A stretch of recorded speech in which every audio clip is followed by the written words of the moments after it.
Разрешаем увеличенную кварту в 4 тональности. До, фа диез. Увеличенная кварта строится на 4-й ступени в мажоре. Тональность соль мажор.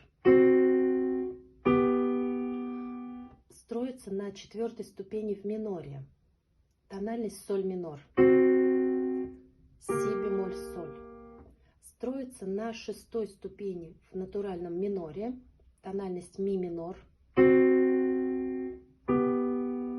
И на 6-й пониженной ступени в гармоническом мажоре. До бикар фа диез, си соль диез, тональность ми мажор.